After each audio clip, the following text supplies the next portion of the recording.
Boa noite, meus queridos. Graça do Senhor Jesus. Que momento maravilhoso, o recebimento da igreja de novos membros. Que maravilha.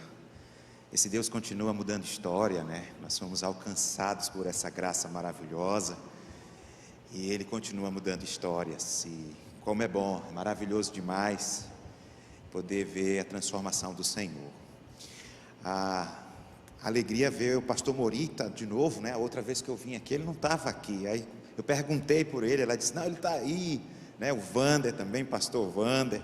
Alegria, cadê o Davi? Está chegando ali, né? Mas eu estou sabendo, aí pô, entreguei, né? Entreguei o Davi, mas e o pastor Clóvis, né? Então, nossos irmãos queridos têm o maior respeito por esta igreja, pelos pastores dessa igreja. E para mim, eu me sinto muito honrado fazer parte do grupo que está pregando aos domingos, né? Os pastores me colocaram aqui, que honra, né? Que alegria. Agora, os irmãos, o pastor Clóvis, ele tem visão, né? Ele tem visão. Quando ele chegou aqui, ele me falou uma coisa, mas os irmãos perceberam alguma coisa assim diferente comigo. Tudo bem que faz tempo, né? Faz um pouco de tempo, né, que eu vim aqui, mas não perceberam nada assim, não? Irmãos, eu emagreci, irmãos. O pastor Clóvis, quando ele me olhou, ele disse: você está mais bonito, né? Ele disse assim, aí eu disse: eu perdi 12 quilos, com uma tal de dieta cetogênica. Agora eu estou entendendo tudo que é dieta. Estou fazendo jejum intermitente, essa coisa toda, né? Efeito platô. Eu não sabia o que era efeito platô. É quando a gente chega num determinado tempo que a gente não perde mais, porque o corpo pensou assim: esse cara está morrendo, né? E aí a gente engana o processo aqui, eu já estou voltando a perder. Mas por mesmo as questões mesmo de saúde, né? Mas sem muito sofrimento. Então minha cosmovisão aí está sendo só dieta, né? Minha questão está sendo, então tenho que compartilhar com os irmãos, né? Então nós nos alegramos bastante. A minha esposa Hamala Seabramelan, né, não pôde estar aqui, está lá na igreja com as crianças, e os meninos estão lá todos envolvidos, né? Vim em carreira solo, mas receba o abraço também deles aqui.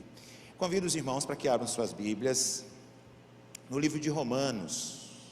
Foi-me passado um desafio, e que desafio, né? Pregar nessa carta, que é a sublime carta, a epístola de Romanos, falarmos hoje sobre o sola Christus, solos Christus. Nós vamos tratar hoje, nesta noite, e eu convido a vocês para o capítulo 3. Espero que os pastores não tenham pregado nesse texto, né? Davi, dessa vez tu pregou, Davi? Meu texto não, né? Capítulo 3, versos de número 21 ao 26.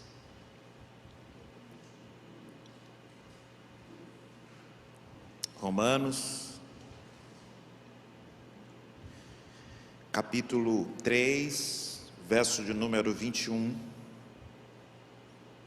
ao 26, o texto das Sagradas Escrituras diz assim: mas agora, sem lei, se manifestou a justiça de Deus, testemunhada pela lei e pelos profetas, justiça de Deus mediante a fé em Jesus Cristo, para todos e sobre todos os que creem, porque não há distinção, pois todos pecaram e carecem da glória de Deus, sendo justificados gratuitamente por sua graça, mediante a redenção que há em Cristo Jesus, a quem Deus propôs no seu sangue como propiciação, mediante a fé, para manifestar a sua justiça, por ter Deus, na sua tolerância, deixado impunes os pecados anteriormente cometidos, tendo em vista a manifestação da sua justiça no tempo presente, para Ele mesmo ser justo e justificador daqueles que têm fé em Jesus. No ano de 1515, o reformador Lutero, ainda não, mas o professor de teologia, Lutero, que lecionava em Wittenberg, na Universidade de Wittenberg, ele começou a ensinar os seus alunos e começou a expor para os seus alunos o livro de Romanos. Isso começou em novembro de 1515. O F.F. Bruce, no comentário dele, traz essa informação para a gente. E ele foi até setembro do ano seguinte, e já está às beiras da Reforma Protestante. E o livro, de fato, que impactou a Reforma Protestante foi o livro de Romanos. E aqui, quando Lutero chegou no capítulo, ainda no primeiro capítulo, Lutero era letrista, era greguista, era formado mesmo, ele sabia o livro de Romanos todo no grego. E ele começou a pesquisar, se aprofundar, e ninguém poderia mais deixar e parar esse homem nos estudos, ele envolvido com seus alunos. E logo no capítulo 16, no capítulo 1, versículo 16, ele já é impactado, quando fala sobre a justiça de Deus. A justiça de Deus. E agora, o capítulo 3, é como se a gente abrisse o zoom do capítulo 1, verso de número 16. Lá foi só uma primeira pitada que o apóstolo Paulo colocou. Por isso não me envergonho do Evangelho, porque é o poder de Deus para todo aquele que nele crê. Primeiro ao grego, primeiro aos judeus, depois ao grego. Visto que a justiça de Deus se revela no Evangelho de fé e fé, como está escrito, o justo viverá por fé. Só que a amplitude dessa primeira pitada forte, o sinal, que é a grande tese de Romanos, agora a gente amplia aqui. E aqui está um dos pontos centrais de toda a teologia das Escrituras. Como é que o apóstolo Paulo conseguiu condensar nesses versículos aqui o cerne de tudo aquilo que nós cremos e de todos os eventos que aconteceram na história. Então, eu gostaria que a gente observasse esse impacto que aconteceu com Lutero, porque Lutero, a ideia de justiça, e a grande questão aqui é a justiça de Deus. Lutero, ele era aterrorizado por essa palavra justiça de Deus, e Romanos está cheio do conceito de justiça de Deus, e logo no começo ele fala, depois ele parou de falar da justiça de Deus, e justiça de Deus volta nesse texto do qual nós estamos lendo. Mas ele começou a entender, pesquisando, aprofundando, ele percebeu que a justiça de Deus não é a justiça punitiva, porque até muitos de nós podemos pensar, justiça de Deus talvez, bem provável que pode acontecer na sua mente, você pensar no que nós acabamos de ler, mas agora sem lei se manifestou a justiça de Deus. Você pode estar pensando assim, não, é o juízo de Deus. Esse era o conceito da Idade Média, esse era o conceito dos religiosos daquela época, esse era o conceito da igreja. E Lutero era atormentado, ele se tremia quando ele ouvia a expressão justiça de Deus. Mas alguma coisa milagrosa aconteceu. Ele começou a entender, estudando, ampliando, caminhando em Romanos, que a justiça de Deus não é a justiça punitiva, mas a expressão justiça de Deus é o favor, é a graça, é a misericórdia, é o Evangelho. Isso chama-se da experiência da torre. Lutero ficava num local mais alto, e ele estudando isso, e ele mesmo preocupado com isso, não saía da mente dele essa expressão justiça, e ele procurando, até quando ele percebeu que a justiça é o favor de Deus, misericórdia, a graça de Deus aplicada na vida do seu povo, e tornando esse povo justo. Essa é a justiça de Deus, essa é a justiça de Deus, que Paulo está dizendo. A ação graciosa, a cruz de Cristo, o sangue derramado na cruz, Essa é a justiça de Deus.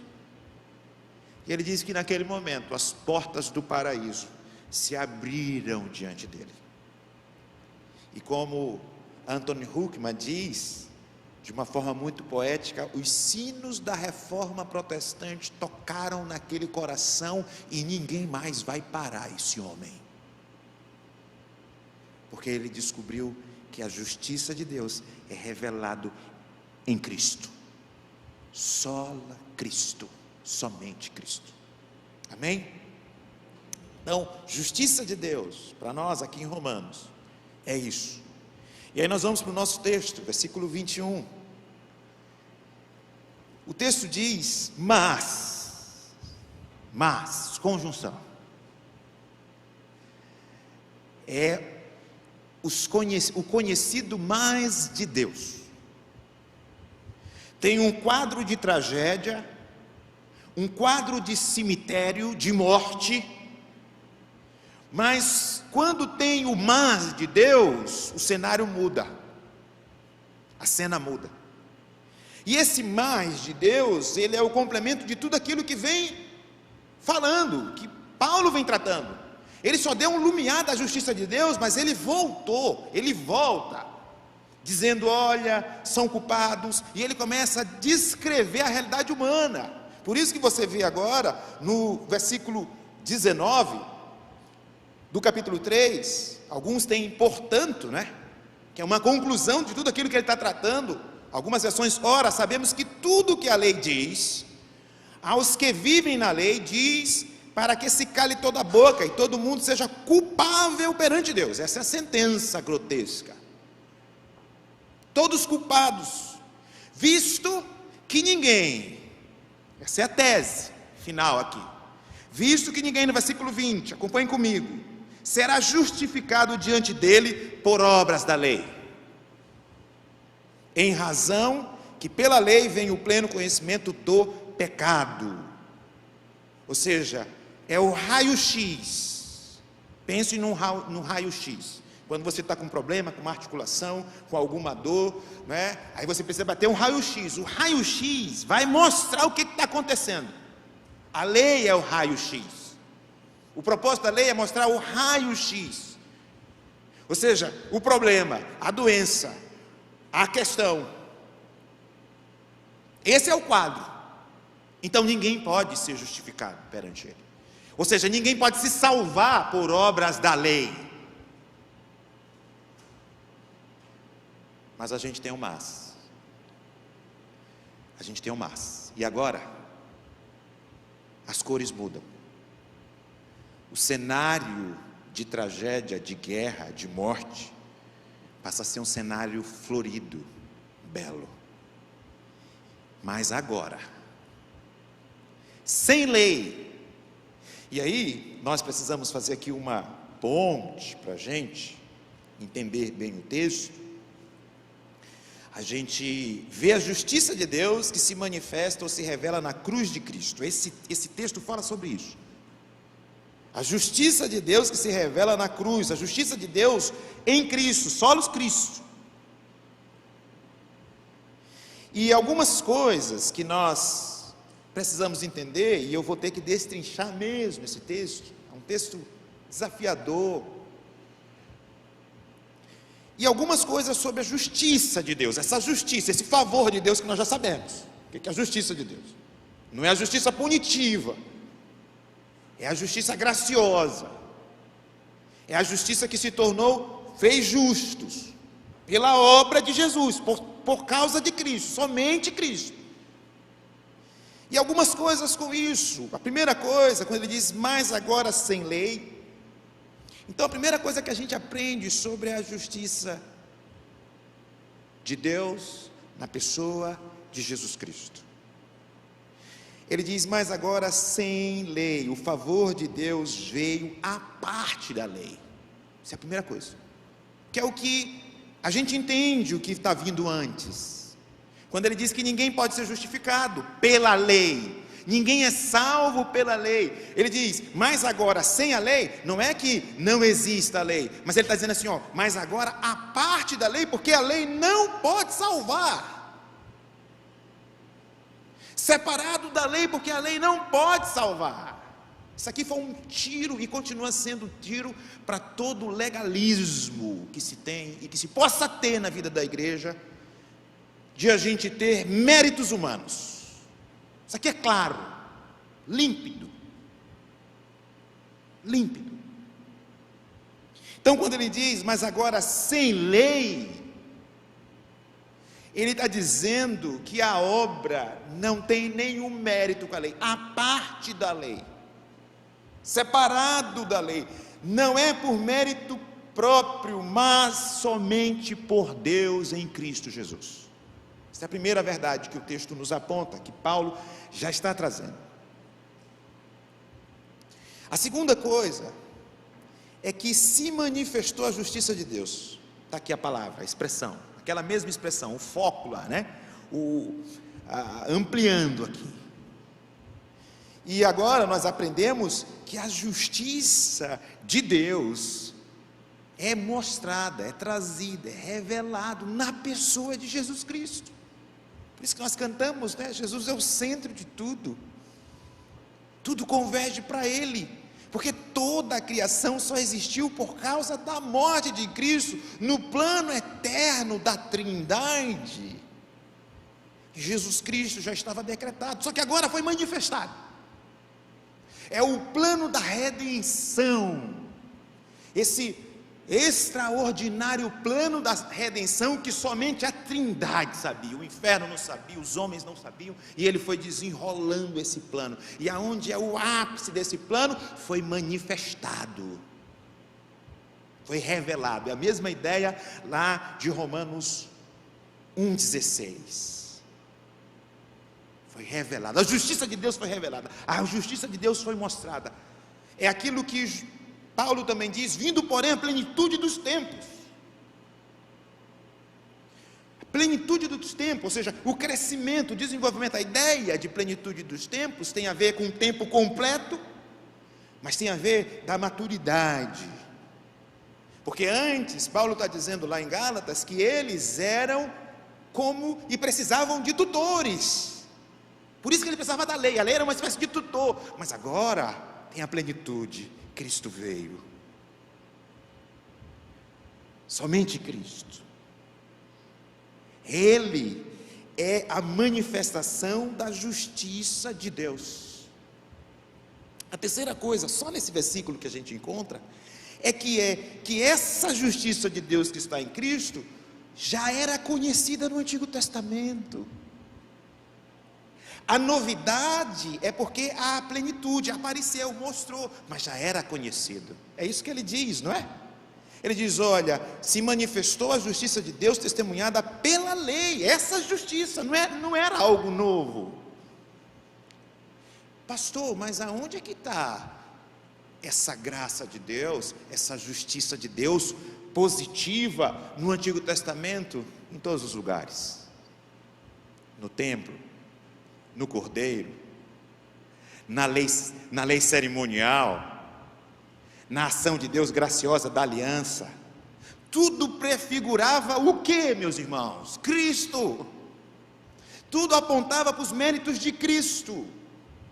O símbolo do sacerdote que entrava uma vez por ano era Cristo, então já estava lá. Que Deus receberia o seu povo por meio de daquele que era um mediador, já estava lá, mas agora foi manifestado, veio na sua plenitude. É isso que Paulo está falando. Mas o que nós aprendemos mais sobre essa justiça de Cristo? É que essa justiça de Cristo, e agora vem algumas coisas novas, agora vem novidade, é que essa justiça de Cristo é mediante a fé. Essa justiça de Deus é mediante a fé em Jesus Cristo. É o sola fide. Isso já foi pregado. Tem uma coisa muito legal: solus Christus, sola fide, sola gratia é uma coisa só. Está tudo junto, certo? Está tudo junto aqui. Uma precisa da outra, elas estão em conjuntos. E aqui a gente encontra essa coisa densa aqui. Então, ele vai dizer que essa justiça de Deus, ela só vem mediante a fé em Cristo. Ela vem apenas pela fé em Cristo. Essa é a novidade, essa é a boa nova, esse é o Evangelho, é a boa notícia. E o que é fé em Cristo? O Anthony Huckman, no livro dele, diz que fé, ele foi tentar traduzir essa expressão fé para um outro povo, e ele não sabia direito como traduzir. Uma pessoa entrou lá e disse: olha, eu preciso me apoiar para pegar um negócio aqui em cima. Aí ele disse: fé é apoiar-se. É um bom sentido para fé, né? Apoiar-se, ou seja, nós estamos apoiados nos méritos de Jesus. Nós estamos apoiados nos méritos de Cristo. O mérito não é nosso, o mérito é de Cristo, mas nós apoiados nele, nós recebemos o favor de Deus. Esses irmãos que vieram hoje à noite aqui estão apoiados em Cristo, mas eu preciso dizer para você que não há outro caminho para Deus. Não há outro mediador para Deus. Você tendo consciência ou não desta verdade, você querendo ou não, isso independe. Esse conceito de que todas as religiões ou todo mundo pode se levar para Deus, a gente, de certa forma, eu sei que isso não é politicamente correto, mas o Evangelho é exclusivista. Só há um caminho, só há um mediador, somente Cristo, e somente Cristo, e por isso que você precisa correr urgentemente para os pés dele. Que maravilha, que vidas correram, que testemunharam para a gente aqui, correram para os pés do seu Salvador. E você também não pode deixar de correr para os pés dele. E se nós formos alcançados, aleluia, porque nós temos um mediador. O solos Cristo, de uma perspectiva histórica, a gente olhando um pouquinho lá na Reforma, é o meio. E quando os reformadores estavam falando sobre esse conceito de somente Cristo, era porque existiam outros mediadores, muitos santos. O pontífice, o Papa, ele era um mediador, por isso que o nome é pontífice, ponte. Ele era o mediador da graça de Deus. A Maria, com todo respeito e todo amor que nós temos, serva do Senhor, ela também foi colocada como mediadora, e os santos como mediadores. A Idade Média, finalzinho da Idade Média, foi marcada por isso, e agora a Reforma Protestante vem dizer: não existe outro meio, não existe outro mediador, só existe um mediador, somente Cristo. Está aqui o texto: a justiça de Deus mediante a fé em Cristo. E essa fé em Cristo, essa justiça é para todos os que creem. A justiça de Deus mediante a fé para todos os que creem. A ideia aqui é de estar apoiado, de crer em Jesus, de ter fé, de confiar. E aí ele diz assim: não há distinção. Por que ele está dizendo assim, não há distinção? Ele está tratando sobre essa realidade desses dois povos. Lembre-se, né? Paulo está escrevendo para os romanos, a gente não pode perder essa questão. Os pastores já devem ter falado sobre isso. Paulo está escrevendo, gente, para o top de linha, né? Roma.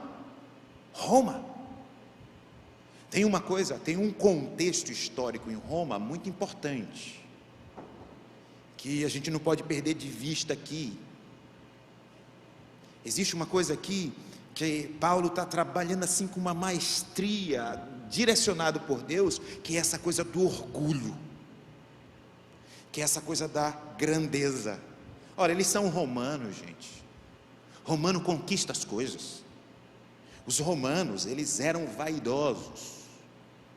A sociedade era vaidosa. Lá era marcado por honra e vergonha. Honra e vergonha. A sociedade era assim. Você tem lá os patrícios, você tem lá depois os clientes, depois vocês têm os plebeus, e lá por fim, por último, os escravos. E tudo isso era honra. Quem estava lá na camada de cima precisava ser adulado. O trabalho dos clientes era só adular aquele pessoal.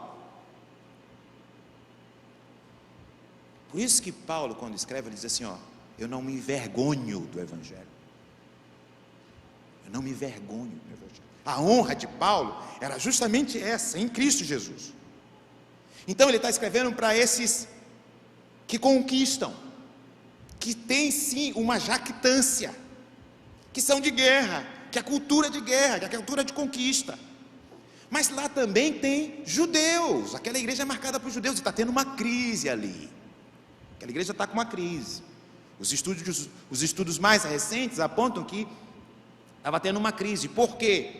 Em Roma, naquela igreja, porque aquela igreja começou com os judeus que saíram da dispersão, e os judeus, eles eram os líderes, mas aconteceu que houve uma perseguição de Cláudio, do imperador, e esses judeus saíram, tanto que quando a gente vê em Atos, Paulo encontra Átila e Priscila que estão vindo de lá, o grupo que está vindo de lá, que estava vindo dessa perseguição, só que a perseguição, Cláudio morreu, e os judeus estão voltando, e agora tem uma liderança nova, né? Só que os judeus estão voltando, querendo o lugar de volta, se achando. Então, esse clima de orgulho está marcando isso aqui, e os judeus se achavam nos seus direitos, se achavam maior do que os gentios. Paulo encerra todo mundo e coloca todo mundo no devido lugar. Por isso que ele diz, não há distinção. Distinção de quê? De judeu e de gentil. O Evangelho, a cruz de Cristo, é para todas as nações. E agora a sentença, ele volta para a tragédia. Pois todos pecaram. Esse verbo aqui é importante. Esse verbo aqui está no passado. No grego tem uma estrutura chamada de auristo, que não é uma estrutura conhecida no português. O auristo, ele quase que nem tem tempo, porque ele está no passado, ele está no presente e ele está no futuro, ele não tem tempo, porque é uma ação como um todo. O que ele está dizendo? Ele está dizendo, pois todos pecaram. É um auristo, e é indicativo, é certeza. Ele está falando de que todos nasceram daquela realidade da queda, de uma vez por todas, todos pecaram, essa é a condição.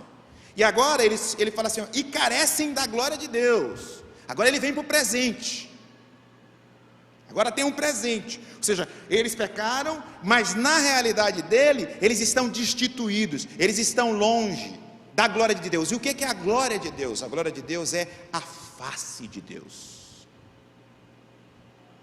Lembra que os judeus sempre falavam, faça resplandecer o teu rosto sobre nós. Tem a bênção, né? A bênção, o teu rosto, que o teu rosto volte. Sabe o que é isso? É o favor dele. Só que o texto está dizendo que esses que caíram, que foram resultados da queda, que nasceram já na sua condenação, todos eles pecaram de forma verdadeira. É um indicativo, é certeza, de uma vez por todas, Deus não está virado com o seu favor. E deixa eu falar uma coisa para vocês, essa é a maior tragédia dos da nossa raça. Deus não virá para nós, ter o rosto para nós. Deus com o rosto virado, não recebendo a gente. Agora eu pergunto para vocês, Deus virou o rosto para você? Retornou? A face dele está sobre você? Tá, essa é a glória, essa é a bendita glória. Deus agora, nós estamos debaixo dos olhos dele, do rosto dele, da face dele. Sabe o que é isso? Ele se agrada de nós. Sabe por quem? Por causa de Cristo. É isso que é a graça, meus queridos. É isso que é a obra maravilhosa de Cristo. Todos pecaram e carecem da glória de Deus. E agora, para a gente finalizar, o texto vai nos apontar a obra de Cristo. Somente Cristo. Tudo vem apontando e mostrando Cristo, mas o Pai que é esse justificador. E agora ele vem trazer algumas expressões que a gente não pode. Eu quero que a gente pense em algumas expressões aqui, porque agora, meus irmãos, Paulo faz uma junção aqui, que o John Stott, citando o Leon Morris, diz que aqui é o cerne de toda a Bíblia. Ele diz que essa expressão é a chave, que possivelmente esse parágrafo é o mais importante que já foi escrito. Está aqui o cerne. E qual é esse cerne? Sendo justificados gratuitamente por sua graça, mediante a redenção que há em Cristo Jesus. Olha o tanto de coisa que está aqui. Olha o tanto de coisa que está aqui. E aí, para a gente entender, nós vamos falar 3 expressões aqui. Você vai ter que sair daqui hoje pensando nessas 3 ou 4 expressões. A primeira dela é justificação, dikaiosune no grego, justificação. A segunda delas é litrosis, ou apolitrosis, que é redenção. E a terceira é hilasterion, que é propiciação.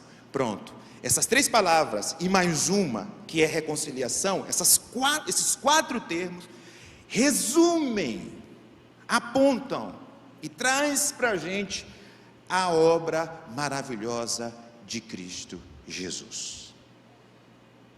E a primeira delas é sendo justificados.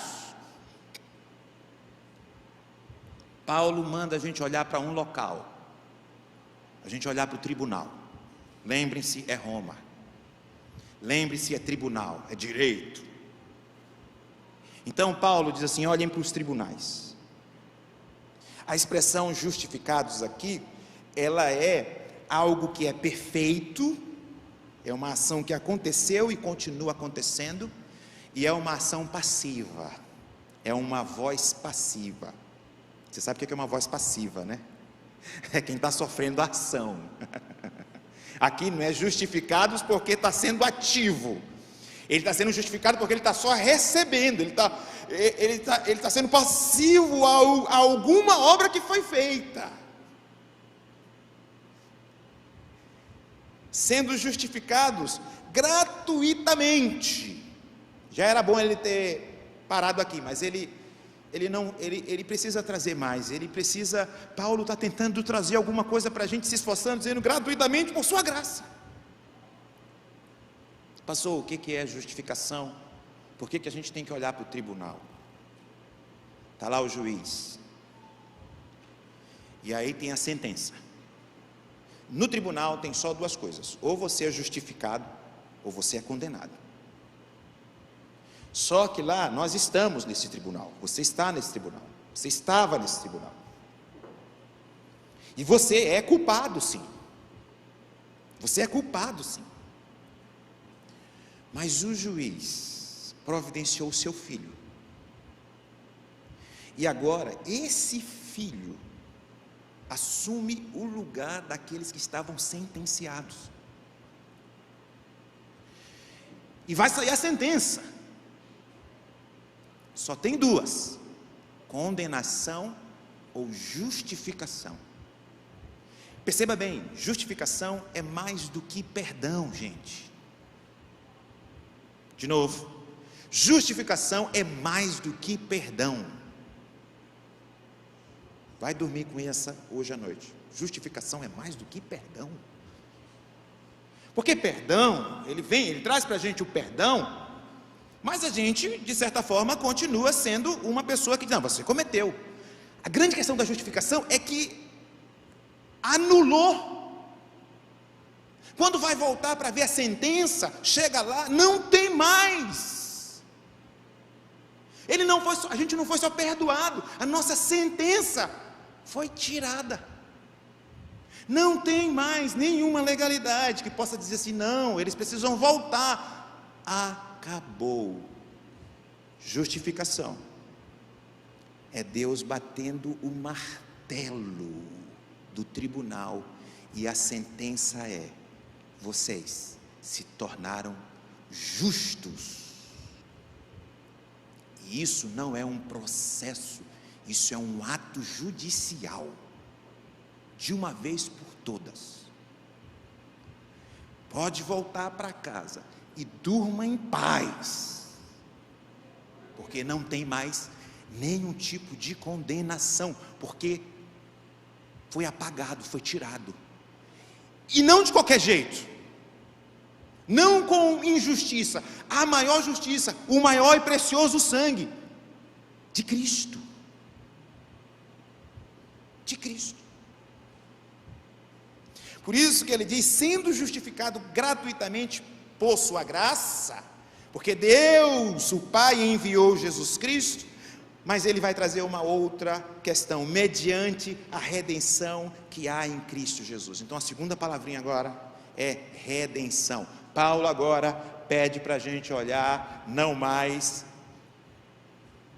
para o tribunal, agora a gente vai ter que olhar para o comércio, a gente vai ter que olhar para as praças, a gente vai ter que olhar para essa realidade. Olha agora para a praça, olha agora para os escravos, esse sistema todo, olhe para os escravos. Então tem escravo, dia de redenção naquela época, era o dia de quando está chegando um monte de escravo para se comprar. Mas tem uma estrutura aqui também de redenção que eu queria chamar a atenção de você. Lembre-se, nós estamos em Roma. Quando Roma conquistava um povo, aquele povo, aqueles homens, aqueles soldados que lutaram, quando não foram mortos, eles eram trazidos na frente, mostrando para todo mundo aquela cerimônia que eles eram agora escravos de Roma. Eles eram escravos.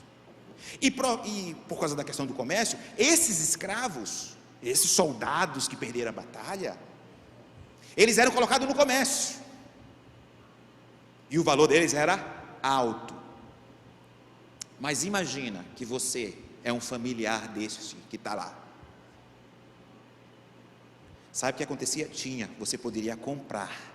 Imagina a família querendo comprar e dar liberdade para aquele escravo que foi pego por Roma e agora ele está escravo, mas dá para se comprar a liberdade. A grande questão era que o preço era muito, muito alto.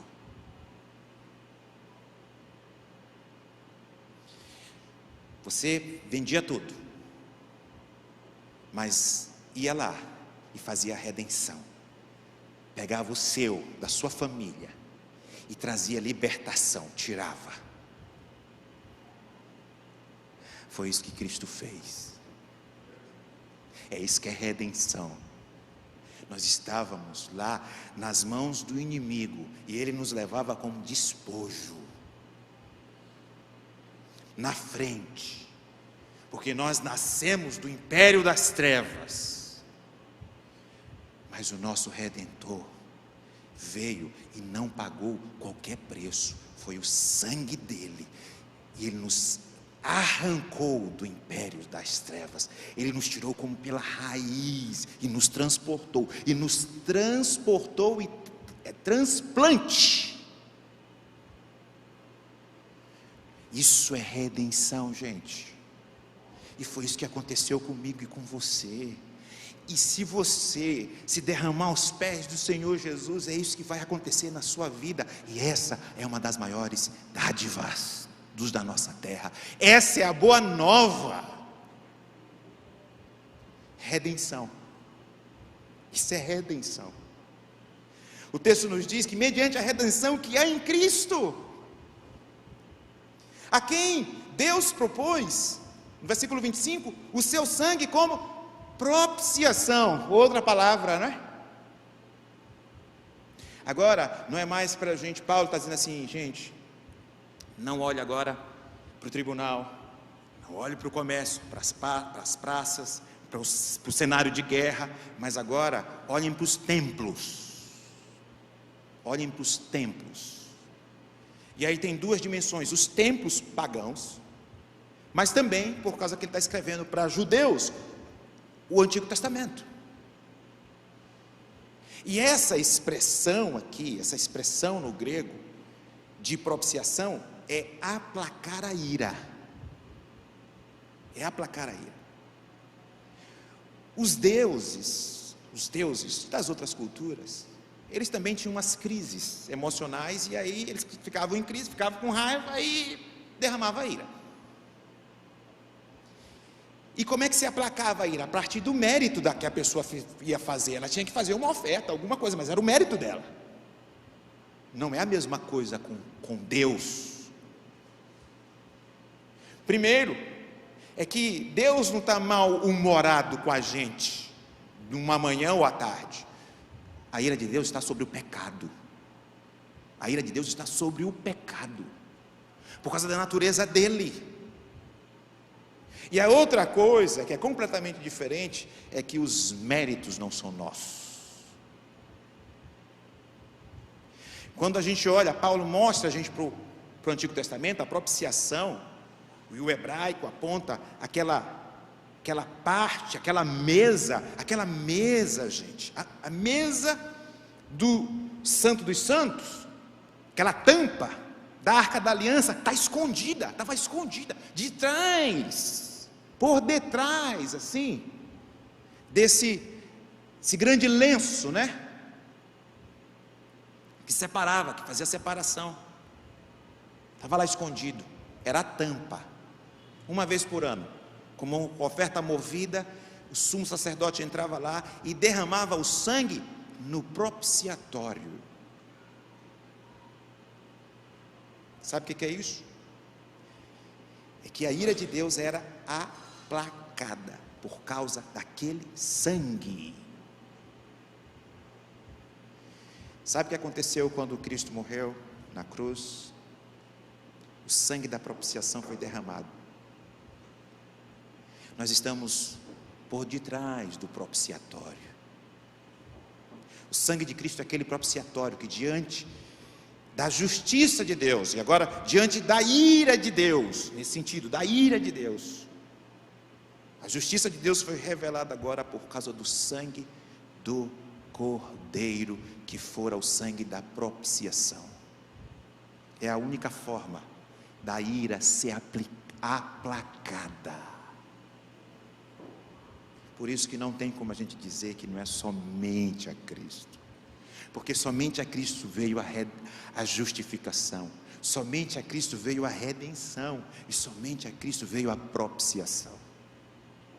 Mas um eco dessa outra palavrinha não está aqui, mas está lá, porque ele vai, do capítulo 4, capítulo 5, ele vai tratar sobre justificação, e ele vai continuar trabalhando o tema. Mas tem uma outra palavrinha que eu queria chamar a atenção de você, e a gente termina hoje. Capítulo 5, no mesmo contexto, capítulo 5, ele diz assim, e não apenas isto, mas também nos gloriamos em Deus por nosso Senhor Jesus Cristo, por intermédio de quem recebemos agora a reconciliação. A quarta palavra da noite. Agora, não é para olhar para o tribunal, para o comércio, para as praças, para os templos e para o templo do Antigo Testamento. Agora é para olhar para dentro da casa, para olhar para dentro do lar. Imagina o cônjuge, que eles são inimigos. Os cônjuges, eles têm ódio uns dos outros, e eles não têm como mais se reconciliar. Ninguém tem mais o que fazer, eles não têm como. Mas alguém entra no lar e faz um milagre. Não faz só a guerra parar, porque só ter paz já é bom, né? Só não brigar mais já está bom demais. Mas Cristo não fez somente isso, não só produziu a paz, no sentido de que não há mais guerra entre nós e Deus. Não, o sangue de Cristo nos reconciliou, ou seja, nos tornou família. Nós voltamos a nos amar de novo. Nós voltamos a nos amar de novo. Essa é a obra do Evangelho, essa é a notícia do Evangelho. A notícia de Cristo é que somente Ele nos justifica. A notícia do Evangelho é Ele que traz a redenção. Somente Ele que é a propiciação, a ira de Deus não está mais sobre você. Por isso que nós temos paz com Deus. E a melhor e maior notícia é ter paz com Deus. A pior notícia dos da nossa raça é não ter paz com Deus e estar sobre a ira de Deus. Corra para o seu Salvador. Corra para o seu Redentor. Corra para o sangue da propiciação. Corra para o seu reconciliador. É isso que é a notícia maravilhosa do Evangelho, meus irmãos. E Paulo termina assim, quando ele diz: a quem Deus propôs, versículo 25, no seu sangue, a propiciação mediante a fé para manifestar a sua justiça, por ter Deus tolerância, deixado impunes os pecados. A ideia aqui, impune, não é que Deus passou de lado, não, é porque Deus não matou logo. Ou seja, Ele não imputou. Ou seja, do Antigo Testamento, Ele não matou as pessoas. Ele não matou a gente, porque já pensou, a gente, pecador antes, se Deus fosse fazer a justiça dele, mas a graça dele foi tão maravilhosa que Ele não imputou. Ou seja, Ele tolerou para o momento certo. E talvez você seja aqueles que Ele está tolerando, e faz tempo que Ele está falando com você, para que você entregue sua vida a esse Salvador. Os impunes pecados anteriormente cometidos, tendo em vista a manifestação da sua justiça, tendo no tempo presente, para que mesmo ser justo e para que o mesmo ser justo e justificador daqueles que têm fé em Jesus. Deus é o justo e o justificador. E essa justiça somente por Cristo Jesus. Que Deus abençoe seu coração, que você se alegre nesse Salvador. Essa foi a boa notícia que mudou a nossa história e continua mudando a história. Essa foi a grande notícia da reforma protestante. Que Deus continue fazendo dessa igreja a base, portadores dessa boa notícia. Amém?